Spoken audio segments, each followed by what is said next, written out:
জীবন আমায় কম মায়ার ভেলকি দেখায়নি, বুঝলে। এমন এমন রাতের সাক্ষী আমি হয়েছি যা ভাষায় প্রকাশ করা আমার পক্ষে সত্যিই কষ্টসাধ্য ব্যাপার। তবে বংশের ধারা বলে একটা প্রবাদ আছে, যে প্রবাদের বাস্তবিক দিকটা আমার গল্প বলার গুণমানের অঙ্গীকারের স্বরূপ হয়ে তোমাদের মতো শ্রোতাদের মন ভরিয়ে দেয়। আসলে ব্যাপারটা কি জানো, যেভাবে সেদিন অম্বিকা আগমবাগীশের দেখানো মায়াজালের মায়ায় জড়িয়েছিলাম, তা আমার জীবনের অন্যতম বৃহৎ ও ভয়ানক অভিজ্ঞতার সাক্ষী বানিয়েছে। যে আশ্চর্য হনুমানের পিছু নিয়ে সেই নিশ্ছিদ্র অন্ধকারাচ্ছন্ন ভয়ঙ্কর জঙ্গলের মধ্যে প্রবেশ করলাম, সে হনুমানটি আসলে নয়নতারা পিশাচিনীর মায়াবী রূপ ছাড়া আর অন্য কিছু নয়। সঙ্গে আমার পরিচয় যেভাবে, তা জানাটা তোমাদের জন্য আবশ্যক। বলি তবে শোনো। বিয়ে করে সংসার তুলে নিয়ে কলকাতা আসার পর প্রায় মাস ছয়েক গাঁটের কড়ি ভেঙেই পেট চালাতে হয়েছে। মটলেনে তখন বড় বড় জ্যোতিষীর ছড়া ছড়ি। কালে ভদ্রে তাদের প্রাপ্য দক্ষিণা কেউ না জোগাড় করতে পারলে আমাদের মতো নতুন গজিয়ে ওঠা জ্যোতিষালয়ে লোকজন আসত। এরকমই একদিন দুপুরে স্নান সেরে দাওয়ায় বসে আছি, বাড়ির সামনে এসে দাঁড়ালো একটি মস্ত কালো রঙের গাড়ি। কোম্পানির নাম জানতে চেয়েও না, ও বিষয়ে আমার অভিজ্ঞতা যথেষ্ট কম। প্রথমে ভাবলাম হয়তো পথ ভুল করে এখানে চলে এসেছে কেউ, কিন্তু পরক্ষণেই চালকের আসন থেকে একজন কালো রঙের মোটা সোটা লোক নেমে আমার দিকে এগিয়ে আসতেই বুঝলাম এনার মুখে আমার নামটি ধ্বনিত হবে। সে বললে, আগে আপনি কি তারানাথ জ্যোতিষ? বললাম, হ্যাঁ আমি সে। কেন বলুন তো? বড় সাহেব আপনার সাথে একটু কথা কইবেন। বেশ, আসতে বলুন। কথাটা দৃঢ়তার সঙ্গে বললাম ঠিকই, কিন্তু মনের মধ্যে কেমন একটা অসামঞ্জস্যতা কাজ করতে শুরু করেছে ততক্ষণে। এটুকু নিশ্চিত ছিলাম যে সামান্য হাত দেখতে বা কোষ্টি করতে কেউ এমন আড়ম্বর করে আমার কাছে আসবে না। আর কি বা তখন আমার পরিচয়? বলা মাত্রই মোটা লোকটি গিয়ে গাড়ির জানলা দিয়ে মুখ গলিয়ে কি যেন বিড়বিড় করলো। পরক্ষণেই একজন সাদা ধুতি পাঞ্জাবি পরিহিত উঁচু লম্বা ভদ্রলোক নেমে এলেন গাড়ির থেকে। গায়ের রং টুকটুকে ফর্সা এবং ঠোঁটের উপরে একটা শাঁসালো পাঁকানো গোঁপ। আমার সামনে এসে হাত জোড় করে বললে, নমস্কার, हमारा नाम বেদ প্রকাশ अग्रवाल। এই তল্লাটে সবাই আমাকে এক নামে চেনে। আপ এখানে কিতনে দিন হলো এসেছেন? এই ধরুন মাস ছয়েক। আপনি কি গণনা করতে জানেন নাকি? এখানকার বাকিদের মতোই ব্যবসাদার নাকি? হ্যাঁ, এইবার আমার খুব বিরক্তি হলো।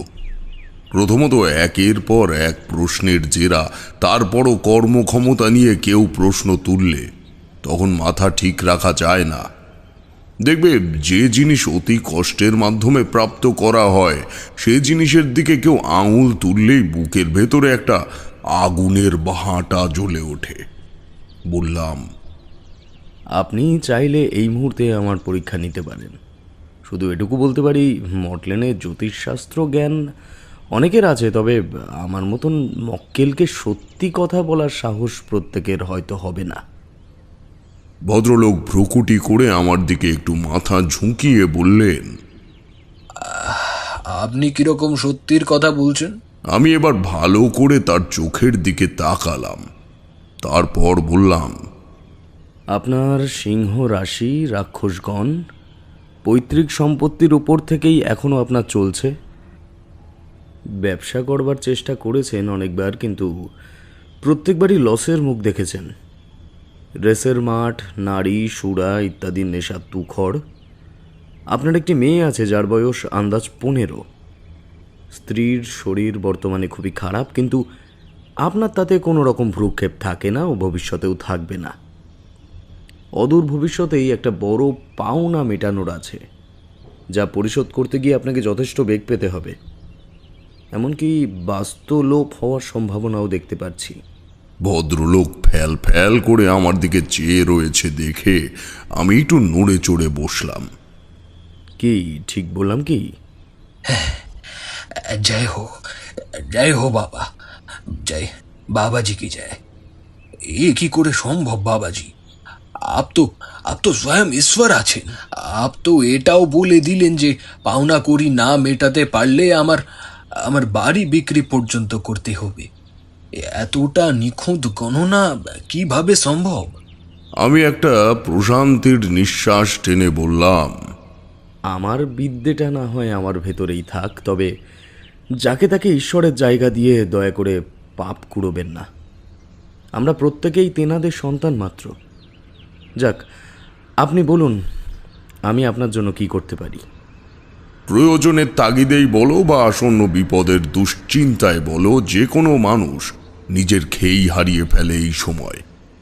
ওই ভদ্রলোকের অবস্থাও হলো তাই। ঝাঁ চকচকে পোশাক পরে আমার সামনে মেরুদণ্ড সোজা করে আসা লোকটি তৎক্ষণাৎ যেন নিজের সব বল হারিয়ে বসে পড়ল আমার পাশে। বলল, আপ জব সব বুঝতেই পেরেছেন বাবাজি, তখন এটাও বুঝে নিন আমি কেন এসেছি আপনার কাছে। যদিও তখন আমার সমস্তটাই বোধগম্য হয়েছে, তবুও মক্কেলের মুখে শুনলে উত্তরটা গুছিয়ে দেওয়া যায়। ভদ্রলোক আমার মুখের থেকেই জানতে চেয়ে চুপ করে রয়েছে দেখে আমি উত্তর দিলাম, দেখুন, মানুষের জীবনে অর্থাগমন কখন হবে তা নির্ভর করে তার ভাগ্য রেখার উপর। আপনি সে অর্থের অসৎ ব্যবহার করেছেন নেশায় ও মাৎসর্যে। সেই কারণেই আপনার বকেয়া রাশিসম অর্থাগম কোনো সৎ কাজেই এখন সম্ভব নয়। ভদ্রলোক কেমন একটু মুষড়ে পড়লেন।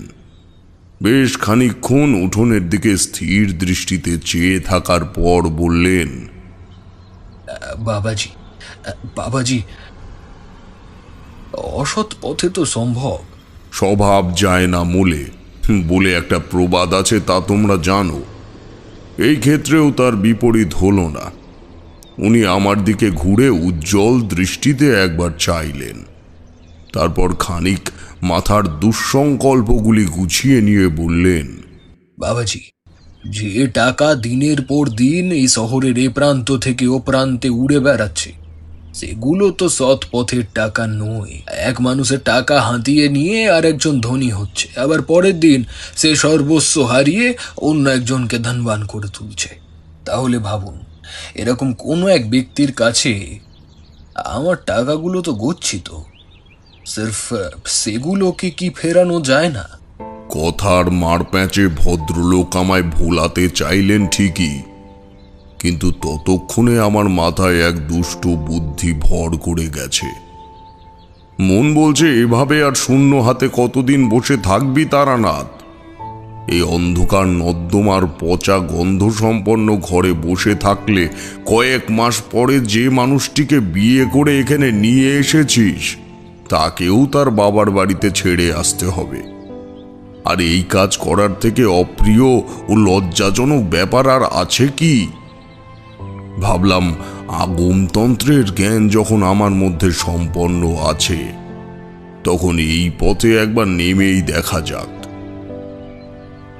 আমার ধারণা, যে পুঁজি কামিয়ে ফেলবো তা দিয়ে বাকি জীবন স্বাচ্ছন্দ্যে কাটানো যাবে। তোমাদের তো প্রথমেই বললাম, এই কাহিনীতে তোমরা সম্পূর্ণ এক অন্য তারানাথকে দেখবে, যে মানুষটি আসলেই ভাগ্যান্বেষী ও অর্থলোলুপ। এটুকু মনে রাখবে, আজ আমায় যা দেখছো তার জন্য আমার এই সময়কালটা ওতপ্রোতভাবে দায়ী। ওই শুধু গল্প শোনার আনন্দে নয়, ক্ষমতার অপব্যবহার ও অসৎ পথে অর্থ সঞ্চয়ের আকাঙ্ক্ষা যে কতটা ভয়ঙ্কর অভিজ্ঞতা স্মৃতিস্বরূপ রয়ে যেতে পারে, তা আমার জীবনে ওই দিনগুলো না এলে বুঝতাম না। মন দিয়ে শোনো সবটা। দাঁড়াও, আগে বাইরের জামা কাপড়গুলো তুলে আনি। 10 মিনিটের মধ্যে বৃষ্টি নামবে। তোমরা ঠিকই বলো, বুঝলে, সব পরিবেশে সব রকম গল্প বলা যায় না। আর কালের ফেরে বদলে যাওয়া মানুষের ফেলে আসা অন্যায়গুলির কথা তখনই মনে পড়ে যখন সে অন্যায়ের কারণে বর্তমান সময়ের কোনো রকম বড় ক্ষতির উপলব্ধি হয়। আর আমার তো শুধু বর্তমান নয়, অতীত, বর্তমান ও ভবিষ্যৎ সবই একই রকম ভাবে কেটেছে। ও কাটবে, এ বিষয়ে আমার কোনো সন্দেহ নেই। কেবল মধুসুন্দরী দেবীর বর পেয়েছিলাম বলে এই যাত্রায় রক্ষে পেয়ে গেলাম। নইলে যা করেছি এক সময়, এই মোটা ভাত কাপড়ও আমার জন্য বরাদ্দ থাকার কথা নয়। এবং যদি একজন সৎ মানসিকতা সম্পন্ন তান্ত্রিক আমি হয়ে থাকি, তবে বলবো তা করা উচিতও নয়। যাই হোক, নাও মুড়ি খাও। মারোয়ারি ভদ্রলোকটির নাম বেদপ্রকাশ আগারওয়াল। ঠিক করলাম কয়েকদিন তার সঙ্গে থাকবো এবং সেই সমস্ত জায়গাগুলিতে উপস্থিত হব যেখানে তার অর্থ ব্যয় হয়েছে, অর্থেরই নেশায়। আমায় ইতিবাচক সিদ্ধান্ত নিতে দেখে বেদপ্রকাশ তার পাঞ্জাবির পকেট থেকে কচকচে 4টে 10 টাকার নোট দিয়ে বললে, এটা আপনি আপনার দক্ষিণা হিসাবে নয়, আমার প্রণামী হিসাবে গ্রহণ করুন বাবাজি। আমার বিশ্বাস আপনি পারবেন। দক্ষিণা নিয়ে আপনি চিন্তা করবেন না। যে মানুষ কয়েক মুহূর্ত আগেই আমার তন্ত্র ক্ষমতা নিয়ে প্রশ্ন তুলছিল, তাকে এমন শিশুর মতো আচরণ করতে দেখে আমার খুব যে খারাপ লাগলো তা নয়। জীবনের ওই সময়টায় নিজের ক্ষমতার প্রতি দম্ভটা বেশ চেকে বসেছিল। এটুকু খুব ভালোই বুঝতে পেরেছিলাম। সুনাম কলকাতা শহরে তখনই ছড়াবে যখন কোনো বড় ব্যক্তির মুখে আমার নাম উঠবে। ছোটখাটো ব্যক্তির পরিচিতিও ছোটখাটো জায়গার মধ্যে সীমাবদ্ধ থাকে। ভেতর বাড়িতে এসে পুঁটলির মধ্যে কয়েকটা কাঁচা কাপড় ঢুকিয়ে নিয়ে স্ত্রীর হাতে টাকাগুলো ধরিয়ে দিয়ে বললাম, হরেন মুদির দোকান থেকে যা বাজার করা আছে তা আশা করি এই সপ্তাহ এখনও চলে যাবে। তুমি কটা দিন একটু সাবধানে থেকো, আমি কাজ ছেড়ে দ্রুত ফিরে আসব। নারীরা বিশ্ব শক্তির আধার, তা তোমাদের আগেই বলেছি। আমার স্ত্রী যেন আগের থেকেই ব্যাপারটা আন্দাজ করতে পেরেছিলেন। সে স্বভাবতই স্বল্পভাষিনী। নরম গলায় বললে, সাবধানে সিদ্ধান্ত নিও, আমার মনটা কেমন যেন কুকাইছে। আমি তার মাথায় হাত রেখে একটু আশ্বাসের আভাস দিয়ে চলে এলাম বাইরে। বেদপ্রকাশ গাড়িতেই আমার জন্য অপেক্ষা করছিলেন। আমি গিয়ে তার পাশের আসনে বসলাম। চালক সোজা আমাদের নিয়ে এলো একটি দুমহলা হলুদ রঙের বাড়ির সামনে। দোতলার ঝুল বারান্দায় দাঁড়িয়ে আছে একটি বছর 15-র মেয়ে। বেদপ্রকাশ গাড়ির দরজা খুলে বললেন, এইটুকুই আছে বাবাজি। আপনি বলছেন তাও হারাতে চলেছি। কপালটা কোনো মতেই সাথ দিচ্ছে না আমার। কোনো শেয়ারের প্রফিট হচ্ছে না। রেসের মাঠে মুটো মুটো টাকা হারিয়েছি। কিছু একটা করুন আপনি। আমি কথা দিচ্ছি, আমার আসল টাকাটুকু ফিরে এলে আমি এসব ছেড়ে দেব। আমি এই কথা শুনে হেসে বললাম, টাকা যখন ছিল তখন বেশি টাকার লোভে আপনি এগুলো করেছেন। আবার হারানো টাকা ফিরিয়ে আনলে যে আপনি একই কাজ করবেন না তার নিশ্চয়তা দেওয়াটা বোধহয় ঠিক হবে না।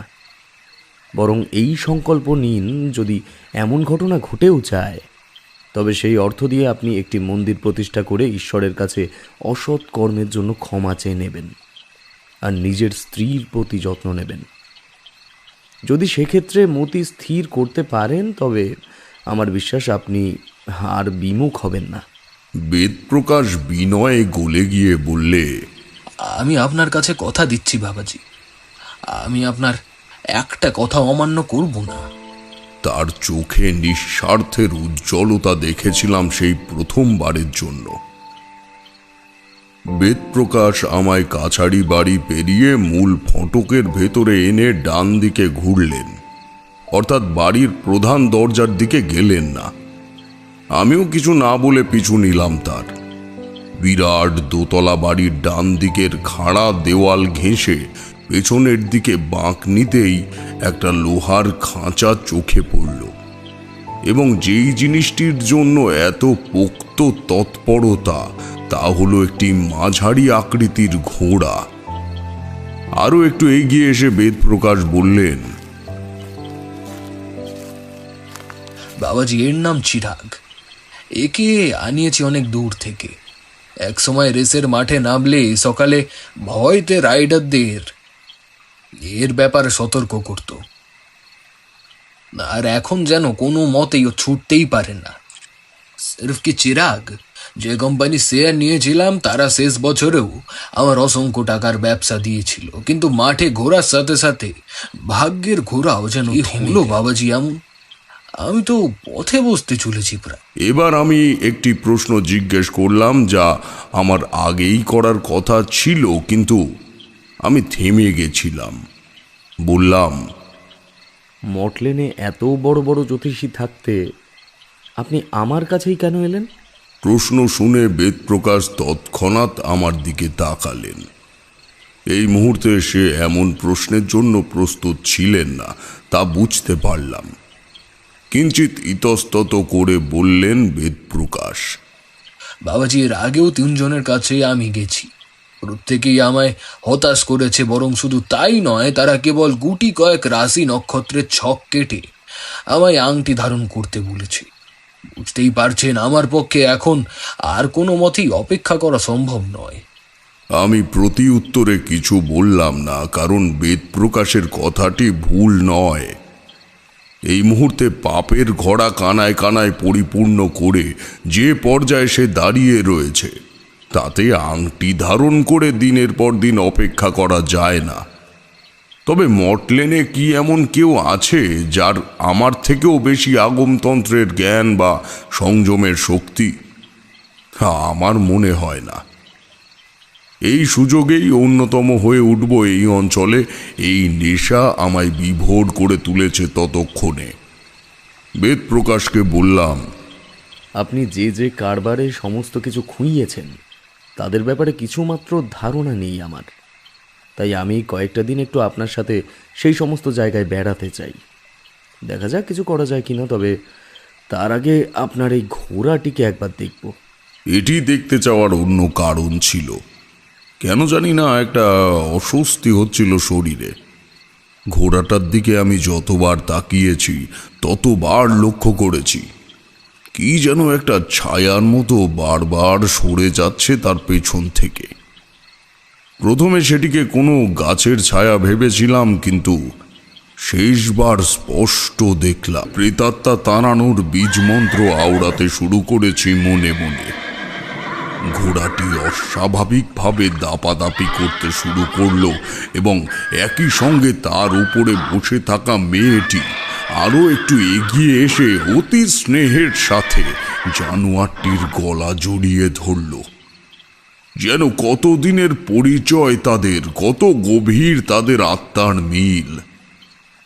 ব্রহ্মাণ্ড সৃষ্টির একমাত্র মূলকটি আমার অহেতুক পৃথকীকরণ প্রক্রিয়াকে নিমেষেই অতোয়াক্কা করে ভালোবাসা ও অপথ্য স্নেহের কাছে আমায় পরাজিত ঘোষণা করতে সময় নিল মাত্র কয়েক সেকেন্ড। চোখের সামনেটা ক্রমে ঝাপসা হয়ে যাচ্ছে দেখে আমি নিজেকে থামিয়ে নিলাম।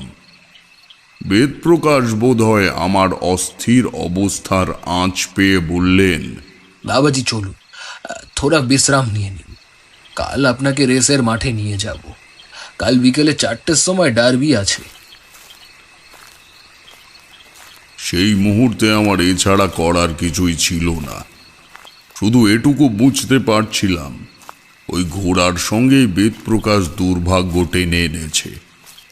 খুব সহজ হবে না সামনের সময়গুলো। সে আমায় একটি ঘরে বসিয়ে জলখাবারের হুকুম দিল তার স্ত্রীকে। বাড়ির চাকর রামজীবন মণ্ডল, তার সঙ্গে আমার পরিচয় হলো সেই খাবার যখন আমার ঘরে এলো ঠিক সেই সময়। বয়স তার প্রায় 65 দোরগোড়ায়, কিন্তু শরীরের তৈলাক্ত ভাবটা তখনও বিদ্যমান। ব্যঞ্জন পাত্র রেখে সে যখন ফিরে যাচ্ছে তখন আমি তাকে জিজ্ঞেস করলাম, বলছি, বেদপ্রকাশবাবুর ঘোড়াটির দেখাশোনা কি আপনি করেন? সে আমার দিকে কিছুক্ষণ সন্দিগ্ধ দৃষ্টিতে চেয়ে রইল, তারপর বলল, জি আগে। কেন বলুন তো? না, তেমন কিছু নয়, এমনি জিজ্ঞেস করলাম। রামজীবন চলে গেল ঠিকই, কিন্তু তার মনে যে আমার এই প্রশ্নটা দাগ কেটেছে সেটা বোঝার জন্য তার ধীর পায়ে প্রস্থানের দৃশ্যটুকুই যথেষ্ট ছিল। বাড়ির মালিক দেনার দায়ে জর্জরিত, তার উপরে এমন এক রহস্যময় প্রেতের বসবাস তার শখের ঘোড়াকে কেন্দ্র করে। আবার একই সঙ্গে আমার নিজের সংসারের এমন উচ্ছৃঙ্খল অবস্থা, সব মিলেমিশে আমায় যেমন একাধারে অসম্ভব অর্থলোলুপ ও স্বার্থান্বেষী করে তুলেছিল, ঠিক তেমনি অন্যদিকে নিজের কাছে হয়ে পড়েছিলাম অত্যন্ত অসহায় একটি মানুষ। মন ক্রমাগত বলে চলেছে খুব শীঘ্রই আমি আমার আয়ত্তের সমস্ত শক্তির ওপর থেকে সংযম হারাতে চলেছি। অবশেষে সেই অনস্বীকার্য বাস্তবের কাছেই মাথা নোয়াতে হলো আমায়। আজকের এই কাহিনীটি একটি সামাজিক সচেতনতার বার্তা হিসেবেও তোমরা দুজন গ্রহণ করতে পারো। তবে এটুকু বলতে পারি, এই বৃদ্ধ বয়সে তোমাদের বন্ধু হিসেবে পেয়ে যে শৌখিন ইচ্ছেগুলো মিটিয়ে নিচ্ছি তাও হয়তো আমার জন্য বরাদ্দ রইত না। নিজের উপরে নিজেরই গ্লানি চলে আসে সে সময়কার কথা মনে পড়লে। অনেক কষ্টে সে সময় মানসিক ব্যাধি ও অসীম অর্থের হাতছানি থেকে নিজেকে বাঁচিয়ে আনতে পেরেছি। তাও হয়তো পারতাম না যদি আমার জীবনের সুতো ওই মহাজাগতিক শক্তিগুলির সাথে বাঁধা না থাকতো। সন্ধ্যা হওয়ার পর্বে খাওয়া দাওয়া সেরে ঝুল বারান্দা মতো একটা জায়গায় দাঁড়িয়ে একটা বিড়ি ধরালাম। সেই স্থান থেকে বাড়ির পেছনের দিকটা স্পষ্ট দেখা যায়। বুঝতেই পারছো সেই সময় আমার নজর কোন দিকে পড়া উচিত। আমি দেশলাইয়ের কাঠি নিভিয়ে ওই ঘোড়ার খাঁচাটিকেই উদ্দেশ্য করে সেটি ভাসিয়ে দিতেই একটা এলোপাথারি হাওয়ায় সেটি উড়ে এসে পড়ল আমার পাশে। কৌতূহল বশত আবার একটি দেশলাই কাঠি ধরিয়ে সেদিকে নিক্ষেপ করতে যাব, এমন সময় পেছন থেকে বেদ প্রকাশের গলা পেলাম। এ কি, আপনি একটু বিশ্রাম নিয়ে নিতে পারতেন? রাত্রে কয়েকটা বিষয় নিয়ে একটু কথা বলবো। আমি ঘরের ভেতরে এসে বললাম, কথা আমারও রয়েছে আপনার সঙ্গে, যদি আপত্তি না করেন বলতে পারি কি? বলুন, আপনাকে বলার জন্যই তো এখানে নিয়ে আসা বাবাজি। এটা আমার হঠাৎ একটু অসুস্থ হয়ে পড়েছে, দেখে এলাম। কি যে হচ্ছে আমার সঙ্গে কিছুই বুঝে উঠতে পারছি না। সত্যি অবশেষে বাড়ি গাড়ি সব বেচে গ্রামে ফিরে যেতে হবে বোধহয়। আমি আর দেরি না করে এবার আসল কথাটি বললাম। আমার মনে হয় আপনার ঘোড়াটিকে কাল রেসের মাঠে নিয়ে যাওয়া উচিত। আমার মন বলছে কাল সে জিতবে।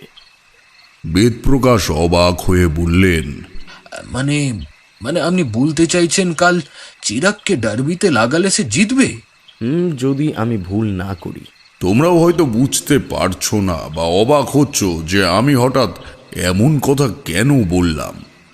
আসলে এর উত্তর আমি নিজেই তখন জানতাম না, তবে মস্তিষ্ক কোথাও না কোথাও স্থির করে নিয়েছিল আজ বেদ প্রকাশের এই অবস্থার জন্য কোনোভাবে ওই ছায়া মূর্তিটিই দায়ী। আর পরদিন যদি আমি হাঁকিনি বশীকরণ মন্ত্র দিয়ে তাকে আটকে রাখতে পারি তবে জিত নিশ্চিত।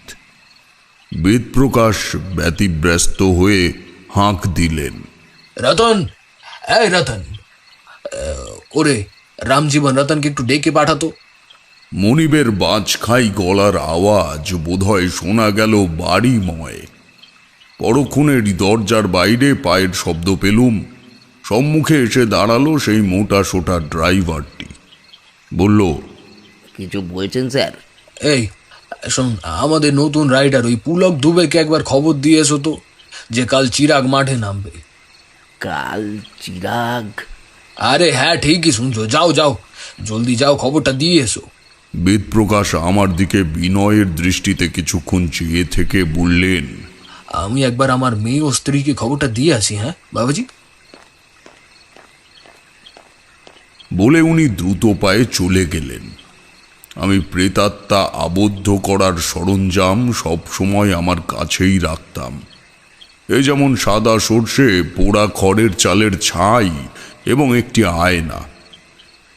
দর্পণের বিপরীত পাশে আরেকটি ছায়া জগৎ থাকে, যার ভেতরে প্রবেশ করার অধিকার আমাদের থাকে না। তবে কোনো অপছায়াকে যদি এই উন্মুক্ত জগতের সামনে আনা হয়, তাহলে সে একবার হলেও ওই দর্পণের অন্তর্নিহিত সাম্রাজ্যে প্রবেশ করার লোভ সামলাতে পারে না। তার উপর আমার মাথায় তখন উপস্থিত বুদ্ধি খেলে যাচ্ছে বিস্তর। ঠিক করলাম ঘোড়াটির সম্মুখে সেই আয়নাটি ধরে বীজমন্ত্র পাঠ করব। সেই প্রেত যদি একবার দেখে যে আয়নার এপারেও আরেকটি ঘোড়া রয়েছে, যে সম্পূর্ণ তার কেন্দ্র করে রাখা ঘোড়াটির মতো, তবে সে কোনো মতেই আর নিজেকে সামলাতে পারবে না। হলোও তাই। পরদিন সকালে যখন বেদপ্রকাশ আমায় বাড়ির পেছনে ওই ঘোড়ার খাঁচার কাছে নিয়ে গেল, দেখলাম বাড়ির চাকর রামজীবন নারকেলের ছোবড়া নিয়ে অশ্বটিকে ঘষে মেজে চকচকে করাচ্ছে। আমি চারিদিকে দৃষ্টি ফেলে সেই অশরীরী মেয়েটিকে খুঁজলাম, কিন্তু অবাক হলাম তাকে না দেখতে পেয়ে। তবে সে কৌতূহল বেশিক্ষণ স্থায়ী হলো না। এমন সময় পায়ের শব্দে পেছনে তাকিয়ে দেখি সেই গাড়ির চালক এক যুবক ছোকরাকে নিয়ে এগিয়ে আসছে। কিন্তু সেখানে কেবল তারা দুজন নয়, পেছনে পেছনে রয়েছে সেই মেয়েটি, যার সম্পূর্ণ চেহারা এই প্রথমবারের জন্য আমার দৃষ্টিগোচর হলো। সাদা ধবধবে গায়ের রং তার। হঠাৎ দেখলে মনে হয় কোনো তরতাজা মানুষের শরীর থেকে সমস্ত রক্ত চুষে নিয়ে তাকে ফ্যাকাশে বানিয়ে দিয়েছে কোনো পিশাচ। চুলের রং গভীর বাদামি এবং সবথেকে আকর্ষণীয় হলো তার বড় বড় দুটি সবজে চোখ। ধীরে ধীরে তার নিরেট অবয়বটি আমার সামনে ঝাপসা হতে হতে মশারির জালের মতো পাতলা হয়ে এলো। পরক্ষণে মিলিয়ে গেল চোখের নিমেষে। বেদপ্রকাশের কথায় প্রকৃতিস্থ হলাম। বাবাজি, এই আমার রাইডার দুবে। ও খুব নাম করা খেলোয়াড়। সে নিজেই ঘোড়দৌড়ের মাঠের থেকে আমায় জানিয়েছে যে চিরাগে সাওয়ার হতে চায়। তবে জানেন তো, ঘোড়া যদি নিজেই বেঁকে বসে তবে রাইডারের কিছু করার থাকে না। এ তো গাড়িও নয় যে মেকানিক লাগিয়ে ঠিক করে নেব। আমি যন্ত্রের মতো মাথা নেড়ে সম্মতি দিলাম। তারপর বেদপ্রকাশের কানের কাছে মাথা ঝুঁকিয়ে বললাম, আপনারা সকলে একবার সামনের বাড়ির দিকে যান, আমার একান্তে একটা বিশেষ কাজ আছে। বেদপ্রকাশ অতি ধূর্ত একজন মানুষ। পরিস্থিতি সামলে দেওয়ার জন্য বললেন, ঠিকই তো, চলো আমরা খাওয়া দাওয়া সেরে নি। আর মাত্র কয়েক ঘন্টা আগে থেকে গিয়ে ডারবিতে আবার নাম লেখাতে হবে। কিন্তু চিরাগ কি এখানেই থাকবে নাকি আবার খাঁচায় রাখবো? বলে আবার আমার দিকে তাকাতেই আমি বললাম, না না, মানে আমি তো আজ একাদশী, আপনারা গিয়ে খেয়ে নিন, আমি বরং এখানেই থাকি। একাদশী গেছে আরো 4 দিন আগে। তবে এই জাতীয় কালো টাকার ব্যবসায়ীদের কাছে আদৌ তার খবর থাকার কথা নয়, সে কারণেই এই মিথ্যে সংলাপ। যাই হোক, ওরা চলে গেলে আমি দ্রুত পুঁটলি থেকে আয়নাটি বের করে ঘোড়াটির মুখের সামনে ধরলাম। ক্ষণিকের মধ্যেই সেই পূর্বে দেখা অবস্থানের মতোই ধীরে ধীরে চোখের সামনে ভেসে উঠল একটি অবলা প্রাণী, বেদ প্রকাশের ঘোড়া চিরাগ। তোমাদের তো আগেও বলেছি, এইসব বিষয়ে আমার ষষ্ঠ ইন্দ্রিয় অনেক বেশি সক্রিয় হয়ে কাজ করে।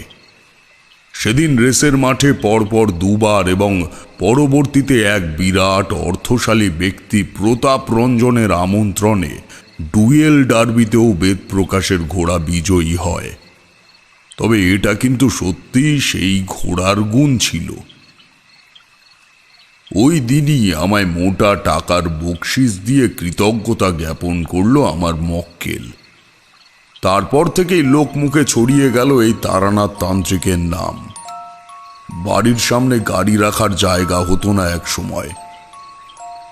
কোন ঘোড়ায় টাকা লাগাতে হবে, কোন শেয়ার কিনলে বছর খানেকের মধ্যে প্রচুর অর্থ আয় করা যাবে, এসব গণনায় আমার নাম সবার আগে স্থান পেল। তবে এই সম্পূর্ণ ঘটনার আড়ালে যে ভয়ঙ্কর সত্যিটা অর্থের লালসায় চাপা পড়েছিল, তা উন্মুক্ত হলো একদিন বিকেলে।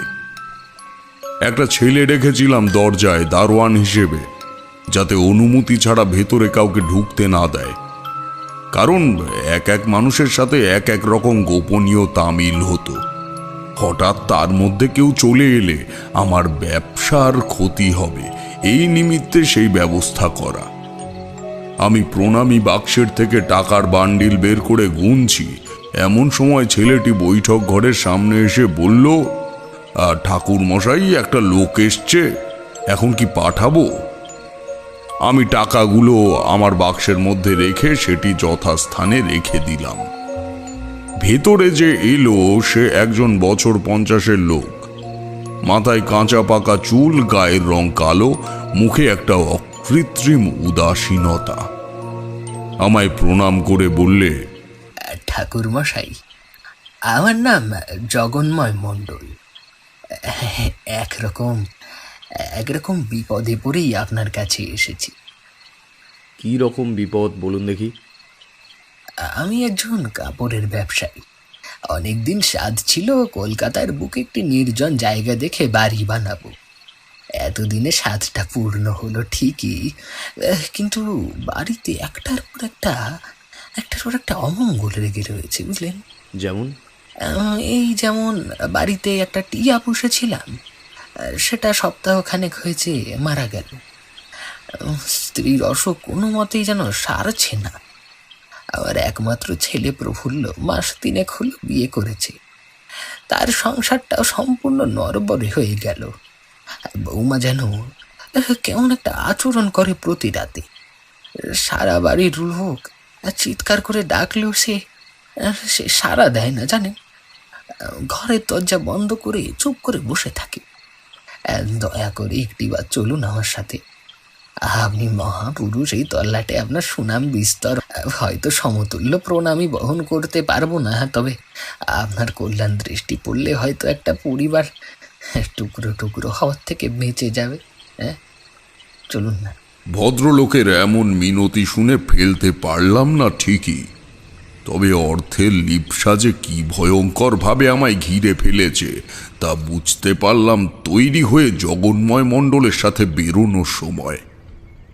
শুধু মনে হয় যদি এই সময় কোনো বড় ব্যবসায়ী এসে হাল ফেরানোর কাঠি বা নীল গণেশ চাইতো, তাহলে সেই প্রণামীর টাকা দিয়েই আমার 2 মাসের বাজার হয়ে যেত।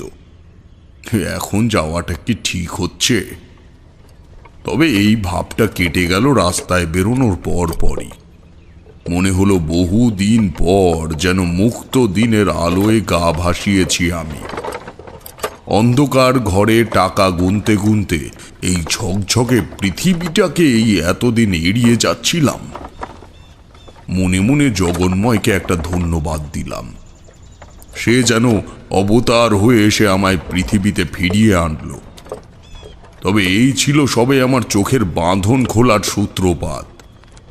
মন দিয়ে শোনো বাকিটুকু। যেখানে আমার মক্কেলের বাড়ি, জায়গাটা সত্যিই নির্জন। কলকাতা শহরে এমন গাছগাছালি ঘেরা অঞ্চল খুব কমই ছিল বলে আমার অনুমান, অথবা জায়গাটা তখনও সম্পূর্ণরূপে শহরের সাজে সেজে উঠতে পারেনি। ঘোড়ার গাড়ি ও রিকশার যাতায়াত আছে, কেবল এইটুকু ব্যবস্থা মূল শহরের সাথে এলাকাটিকে যুক্ত করে। চুন রং করা নতুন দোতলা বাড়িটির সামনে পৌঁছেই আমার হৃৎপিণ্ড যেন চঞ্চল হয়ে উঠল। সত্যি জগন্ময় মণ্ডলের বাড়ির ওপর অমঙ্গলের কালো ছায়া পড়েছে। একটা মন্থর গতির পাতলা বলয় আবর্তিত হচ্ছে বাড়িটিকে কেন্দ্র করে। প্রাঙ্গণের তুলসী মন্দিরের গা বেয়ে শ্যাওলা উঠেছে তার চূড়া পর্যন্ত। জিজ্ঞেস করলাম, নতুন বাড়ির তুলসী পীরের অবস্থা এমন কেন? জগন্ময় বললে, আসার পর থেকে স্ত্রীর অসুখ, বৌমার এমন উচ্ছৃঙ্খল অবস্থা, কে করবে পুজো আচ্ছা বলুন তো ঠাকুর মশাই। আমার সংসারটা শেষ হয়ে গেল ঠাকুর মশাই। আহা আহা, কাঁদছেন কেন? আমি অবশ্যই সম্পূর্ণ চেষ্টা করব সংসারের মতি ফিরিয়ে দেওয়ার। আগে আমায় একটু দেখতে দিন। এমন সময় বাড়ির ভেতর থেকে একজন বছর 30-31-এর যুবক বারান্দা পেরিয়ে উঠোনে নেমে আমাদের উদ্দেশ্যে এগিয়ে এলো। তার মুখেও বিষণ্ণতার ছাপ স্পষ্ট। বাবা, এমন করে কান্না করছেন কেন? এই সময় যদি আপনিও ভেঙে পড়েন তবে আমি কি করি বলুন তো। ছেলে ঠিকই তো বলেছে মণ্ডল মশাই, এমন করলে শেষে আপনিও অসুস্থ হয়ে পড়বেন। তুমি ওনাকে নিয়ে ভেতরে যাও, আমি আসছি। ওরা দুজন চলে গেলে আমি বাড়িটিকে একবার আত্মসার মন্ত্র জপ করতে করতে প্রদক্ষিণ করলাম। তবে তেমন কোনো বাস্তুদোষ বা অপশক্তির উপস্থিতি ভিটের মধ্যে লক্ষ্য করলাম না।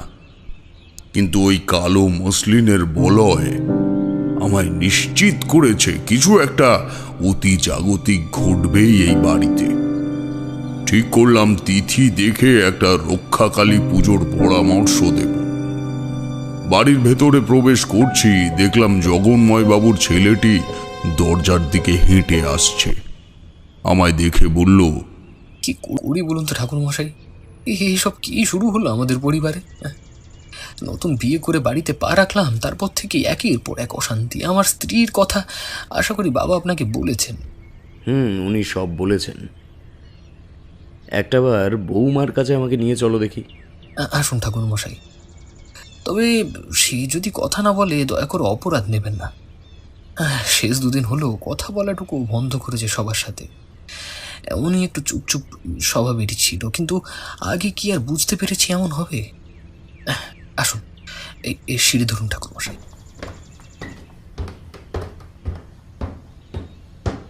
প্রফুল্লর সাথে দোতলায় এলাম।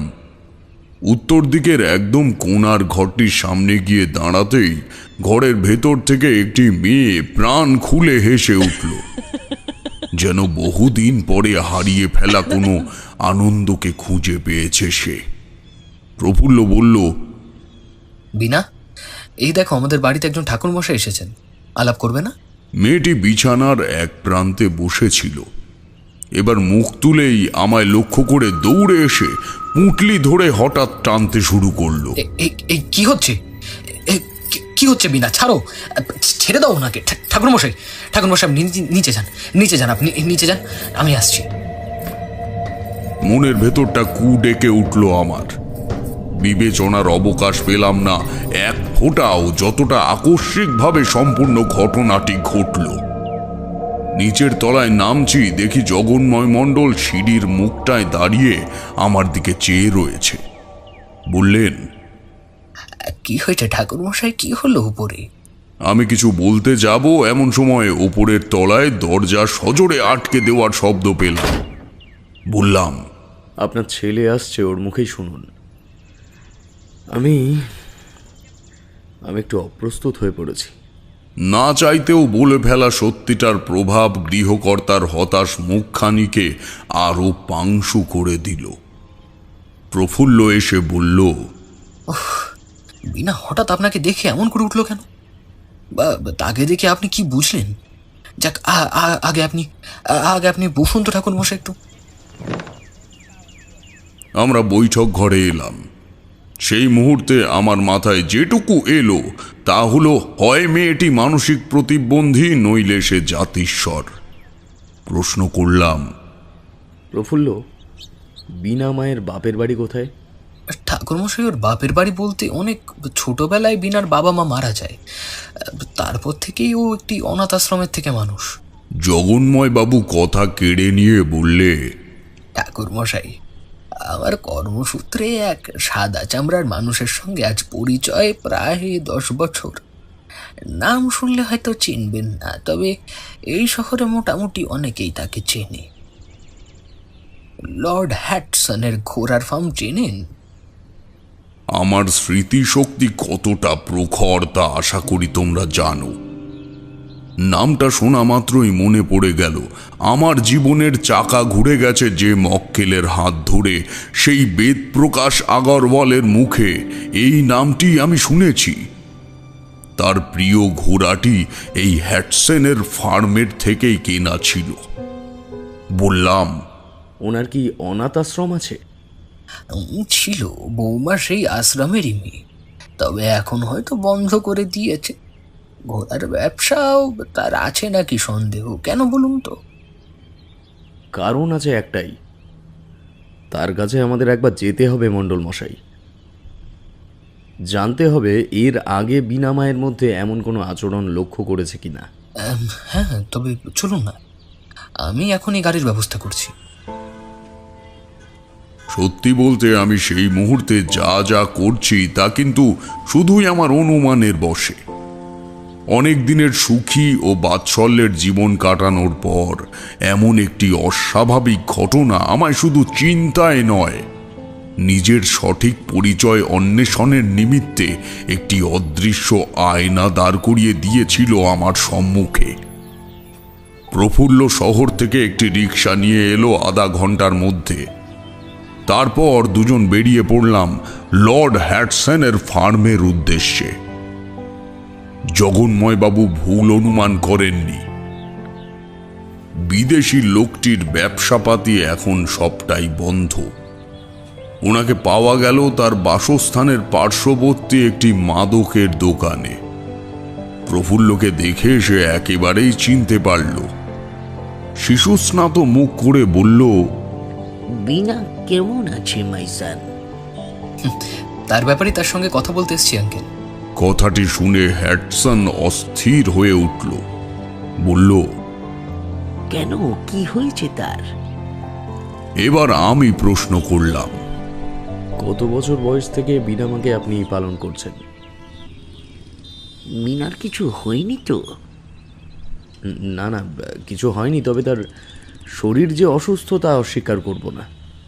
আপনি কয়েকটা কথা বললে হয়তো কিছু ব্যবস্থা করা যাবে।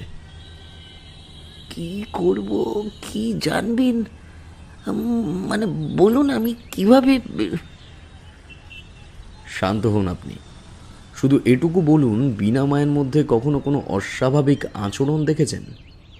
মানে একা থাকতে পছন্দ করা বা কোনো জিনিসের প্রতি একান্ত আকৃষ্টতা, এই জাতীয় কিছু? বেশ কিছুক্ষণ কপাল ও চোয়ালের উপর 2 হাত বুলিয়ে লর্ড হ্যাটসন বললে, ও যখন থেকে আমার কাছে আছে তখন ওর বয়স ওই 10-11 মতো। ঠিক তার বছর কয়েক পরে আমি একটি বাচ্চা মেয়েকে জাহাজ বন্দর থেকে কুড়িয়ে পাই। তার নাম রাখি গ্রুসি। রিসের ঘোড়া আমদানির খাতিরে আমার মাঝে মাঝেই ডকের দিকে যেতে হতো। ব্যবসার জন্য আস্থা বলেই বেশিরভাগ সময় থাকতাম। তাই সেই বাচ্চাটিকে ছোট থেকে কোলে পিঠে করে মানুষ করে বিনা। আমার সব কিছুই ওপরওয়ালার দান, তাই বাড়িটাকে ধর্মশালা বানিয়েছিলাম। প্রফুল্লর বাবার আসা যাওয়া ছিল আমার বাড়িতে, সে আমার প্রিয় বন্ধুদের মধ্যে একজন। সেই জন্যই তো বিয়ের। আমি মনে মনে তখন 2-2 4 করে ফেলেছি। প্রশ্ন করলাম, আর আপনার কুড়িয়ে পাওয়া মেয়েটা কোথায়, মানে ওই গ্রুসি? হ্যাটসনের মুখ গম্ভীর হয়ে এলো। চোখের কোণ থেকে অবলীলায় গড়িয়ে এলো জল। কুনুয়ের উপরে মাথা রেখে সে বললে, সে চলে গেছে। কোথায় গেছে, কেমন আছে আমি জানি না, তবে বিনা এবং গ্রুসি দুই বোনের থেকে কম কিছু মনে করতো না নিজেদের। দিদির বিয়ে হয়ে যাওয়ার পর সে আমার সাথে শেষ যে কথাটি বলেছিল তা হলো, My horse and elder sister both are gone, father. What will I do from here? ব্যাস এই তার শেষ কথা। তারপর একদিন দুপুর থেকে আর আমি তাকে খুঁজে পাইনি। অনেক খুঁজেছি, কিন্তু বুঝতে পারছো আমার তখনকার মনের অবস্থা? তোমাদের মনে যে প্রশ্নটি এখন আসছে সেটিই তখন আমার শেষ জানার বিষয় ছিল। বললাম, আপনার সেই কালো ঘোড়াটিকে বেদপ্রকাশ আগারওয়াল নামে কাউর কাছে বিক্রি করেছিলেন? উত্তর এলো, হ্যাঁ, আপনি ঠিকই বলেছেন। আপনি চেনেন তাকে? কেবল হ্যাঁ চিনি বলে প্রফুল্লকে নিয়ে বেরিয়ে পড়লাম বাড়ির উদ্দেশ্যে। বুঝতে বাকি রইল না কেন জগন্ময়ের বৌমা আমার পুঁটলি ছিনিয়ে নিতে চাইছিল। প্রচুর অর্থ উপার্জনের নেশা কার না আছে বলো? সুরা তামাক থেকে শুরু করে সমস্ত মূল্যবান মাদক দ্রব্য সে সময় আমার প্রতি রাতের খোরাক ছিল। তখনও সন্ধ্যার পরে এই ঘরে বড় বড় ব্যবসায়ীদের আড্ডা বসত। এমনকি সাদা চামড়ার মানুষ পর্যন্ত আমার কাজের কত সুনাম করেছে। এত কিছুর মাঝে কি আর মনে থাকে যে আমার প্রাত্যহিক বয়ে চলা পুঁটলির মধ্যে একটি মেয়ের আত্মাকে আমি বেঁধে রেখেছি? ওই ছোট দর্পণের মধ্যে যে গ্রুসির অতৃপ্ত আত্মা রয়েছে তা নিশ্চয়ই এখন তোমাদের মনে পড়েছে। এ কারণেই আমার উপস্থিতির সাথে সাথে বিনা মায়ের এমন প্রতিক্রিয়া। কালান্তরের কবলে পড়েছি, সেটা কি আর অস্বীকার করা যায়? আমার ধর্মগুরুরাই এই সময় চক্রে আমায় ফেলেছে, নইলে কি নিজের আসন্ন বিপদের সংকেত আমি পেতাম না ভেবেছ? ঘুরে ফিরে সেই মাস তিনেক আগে অর্থের লোভে করে বসা অবান্তর কাজের সংযোগ স্থাপন হয়ে গেল এই কারণে। মনে মনে ঠিক করে নিয়েছিলাম কিভাবে পরবর্তী কাজগুলি করব। বাড়িতে ফিরে প্রফুল্লকে বললাম, আমি একটু বিনা মায়ের সাথে একা কথা বলতে চাই। তোমার কাজ হবে তাকে শক্ত করে ধরে রাখা, যাতে সে ছুটে পালিয়ে না যেতে পারে। বাকি কথা তোমায় পরে বলবো, হাতে সময় খুব কম। ঠিক আছে ঠাকুরমশাই, আমার আপনার উপরে সম্পূর্ণ আস্থা আছে। আমরা আবার দোতলার উত্তরের ঘরে এলাম। জগন্ময়বাবু দরজার সামনে দাঁড়িয়ে রইলেন। আমিও প্রথমে ভেতরে ঢুকিনি, কারণ জানতাম আমায় দেখলেই প্রফুল্ল তার স্ত্রীকে আর সামলে রাখতে পারবে না। সে হাঁক দিল, আসুন ঠাকুরমশাই। এবার আমি ভেতরে এলাম। আমায় দেখা মাত্রই বিনা মায়ের চোখ রক্তবর্ণ হয়ে এলো। আমি তার সামনে পদ্মাসনে বসে পুঁটলির থেকে আয়নাটি বের করে তুলে ধরলাম। মুহূর্তেই তার মুখ কৃতজ্ঞতায় কুঁচকে এলো। তার চোখে এক অনাবিল করুণার ছায়া। সে দর্পণের ওপারের জগতে যেন একটি স্পষ্ট শারীরিক উপস্থিতি প্রত্যক্ষ করতে পারছে। নিচু গলায় বলে উঠল, তুই এখন আর আসিস না কেন ক্রুসি? আগে তো রোজ আসতিস। সব জেনে বুঝেও প্রশ্ন করলাম, কে আসতো তোমার কাছে মা? কাকে ডাকছো তুমি? সে বলল, ক্রুসি আমার বোন, আমার জীবন।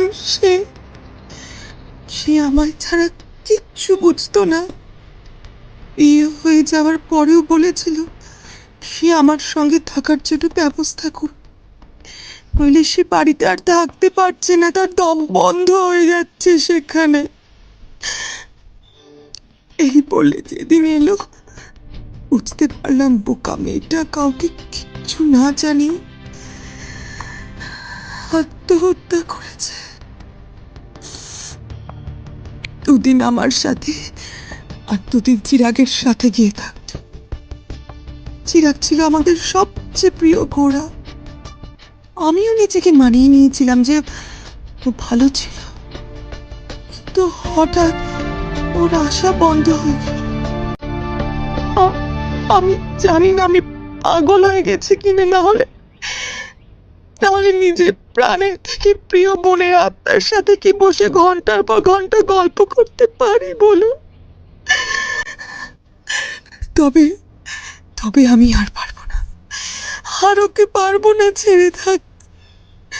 সে তো নিজেও পারছে না। আপনারা দেখতে পাচ্ছেন না তার কেমন কষ্ট হচ্ছে? পারছেন না দেখতে? প্রফুল্ল আমার দিকে অপ্রকৃতিস্থের মতো চেয়ে রয়েছে দেখে আমি বললাম, আমাদের জ্ঞানের বাইরেও এক গভীর অজ্ঞানতা আছে প্রফুল্ল। আমি এই দর্পণে গ্রুসিকে আবদ্ধ করেছিলাম বেদপ্রকাশবাবুর ঘোড়া চিরাগের শরীর থেকে সেই মাস 3 আগে। সেটার কারণ ছিল ওনার ভাগ্যপ্রাপ্তি। ওই বিনা মায়ের বলে যাওয়া প্রতিটা কথার মর্ম আমি বুঝতে পারছি। এখন সিদ্ধান্ত আপনাদের, হয় গ্রুসিকে আমি এখানে মুক্তি দিয়ে যাব, সে তার দিদির সাথেই থাকবে, অথবা তার দিদিকে বোনের কাছে ফিরিয়ে দিন, নইলে বিনামাকে খুব বেশি দিন বাঁচিয়ে রাখতে পারবেন না। সে মানসিক বিকারগ্রস্ত হয়ে পড়েছে। আর জগন্ময় বাবু, আমাদের সভ্য জীবকুল যে স্বাস্থ্যকর পরিবেশের সঙ্গে থাকতে অভ্যস্ত, মৃত্যুর ওপারের প্রাকৃতিক পরিবেশটা ঠিক তার উল্টো। সুতরাং বাড়িতে এমন একটি আত্মাকে রেখে বসবাস করতে হলে বিভিন্ন রকম অসুস্থতা, অমঙ্গলজনক কর্মসূচি, সেগুলোকে রোজগার ব্যাপার হিসেবেই ধরে নিতে হবে। তবে এতে দোষ গ্রুসির নয়। তার আগমনের সাথে সাথে পরিবেশটাও নিজে থেকে পরিবর্তন হয়ে যায়। আপনারা হয়তো জানেন, স্বৈরাচারী শক্তির থেকে কালো শক্তির প্রভাব ছড়ায় আলোকবর্ষ গতিতে। আমার কথা শেষ হতেই প্রফুল্ল তার স্ত্রীর হাত দুটি ছেড়ে দিয়ে ধীর পায়ে বাইরে বেরিয়ে গেল। আমি দর্পণটি বিনা মায়ের সামনে রেখে দরজার মুখে এসে দেখি সে তার বাবাকে জড়িয়ে ধরে উন্মাদের মতো কেঁদে চলেছে। কি সান্ত্বনা দেব বুঝে উঠতে পারলাম না। কেবল জগন্ময় বাবুর জল ভরা চোখের দিকে তাকিয়ে একটা ইতিবাচক ইশারা পেতেই আমি দরজা বাইরে থেকে বন্ধ করে পাঠ করলাম দেহ মুক্তির বীজ মন্ত্র। পরক্ষণে ঠিক তেমন একটি মন খোলা হাসির সঙ্গে ভেসে এলো কাঁচ টুকরো টুকরো হয়ে যাওয়ার শব্দ। তারপর সব চুপ। দরজা খুলে দেখলাম বিনা মায়ের নিষ্প্রাণ শরীরটি পড়ে রয়েছে আমার রেখে আসা আয়নার পাশে। তবে আয়নার কাঠামোটুকুই তখন কেবল অবিভক্ত, কাচের টুকরো ছড়িয়েছে ঘরময়। প্রফুল্ল দৌড়ে গিয়ে তার স্ত্রীর দেহটিকে বুকে চেপে নিয়ে কাঁদতে শুরু করলো পাগলের মতো। জগন্ময় মণ্ডলের স্ত্রীকে তখন প্রথম দেখলাম আমি। ভদ্রমহিলা কুঁকিয়ে কুঁকিয়ে কাঁদতে কাঁদতে উপরে এলেন। দরজার সামনে এসে বললেন, কাঁদিস না বাবা, কাঁদিস না। আমার মায়ের মন অনেক দিন আগেই সাড়া দিয়েছিল। বৌমা চুল খুলে ছাদে বসে কার সাথে যেন কথা কইতো।